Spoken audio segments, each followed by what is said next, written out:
verras si je dis la vérité.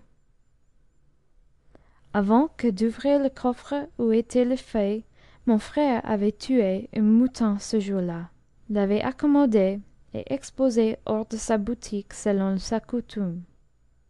Il protesta que ce que disait le vieillard était faux, mais malgré ses protestations, la populace crédule se laissant prévenir contre un homme accusé d'une faite si atroce, voulut en être éclaircie sur-le-champ.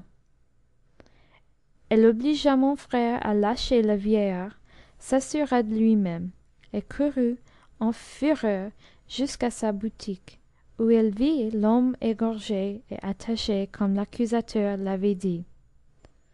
Car ce vieillard, qui était magicien, avait fasciné les yeux de tout le monde, comme il les avait fascinés à mon frère pour lui faire prendre pour de bon argent les feuilles qu'il lui avait données. À ce spectacle, un de ceux qui tenaient Alcouz lui dit, en lui appliquant un grand coup de poing: «Comment, méchant homme, c'est donc ainsi que tu nous fais manger de la chair humaine?» Et le vieillard, qui ne l'avait pas abandonné, lui en déchargea un autre dont il lui creva un œil. Toutes les personnes même qui purent s'approcher de lui ne l'épargnèrent pas.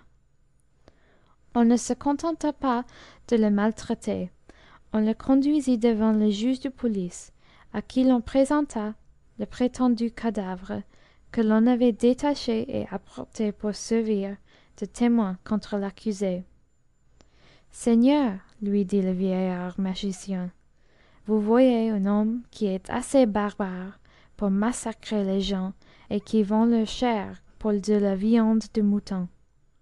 Le public attend que vous en fassiez un châtiment exemplaire.»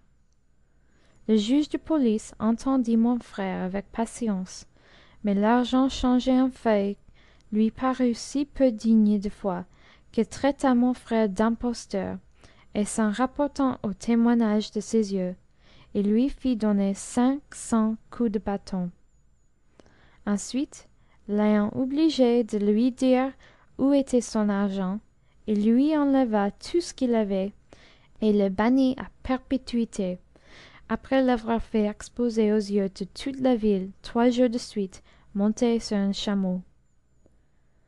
«Messire, dit en cet endroit Scheherazade à Schahriar, la clarté du jour que je vois paraître m'impose silence.» Elle se tut, et la nuit suivante elle continua d'entretenir le sultan des Indes dans ces termes. Fin de la 151e nuit, section 2.